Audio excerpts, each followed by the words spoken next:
Pamiątkowego obelisku proszę pana prezydenta Rzeczypospolitej Polskiej Andrzeja Dudę, pana wójta gminy Luzino Jarosława Wejera, w asyście starosty wejherowskiego Gabrieli Lisius i prezesa Zrzeszenia Kaszubsko-Pomorskiego profesora Edmunda Lidbrota.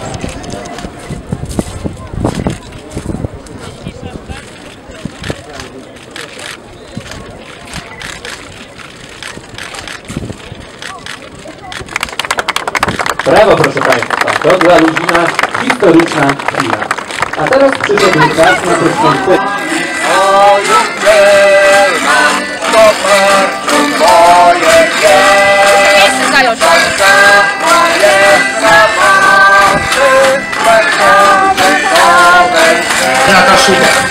Z całego serca wam chcę dzisiaj z tego miejsca za to podziękować, żeście zawsze byli z Polską i zawsze Polska była w waszym sercu.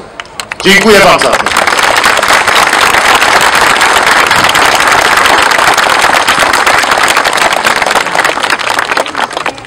Przez dzieje Kaszubi płacili często tutaj za to srogą cenę. Chociażby w czasie II wojny światowej. Golgota Kaszubska, Lasy Piaśnickie, obóz koncentracyjny Stutthof. Ale zawsze była w waszych sercach wielka odwaga. Myślę, najdobitniej pokazuje, kim jesteście i jacy jesteście.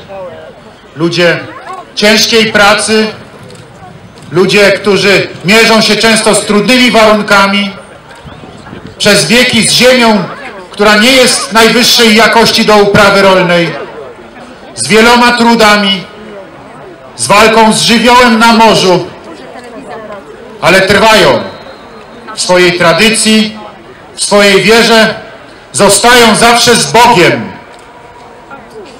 I jakże to niezwykle ważne. Mówił dzisiaj o tym bardzo mocno w swojej homilii ekscelencja ksiądz biskup.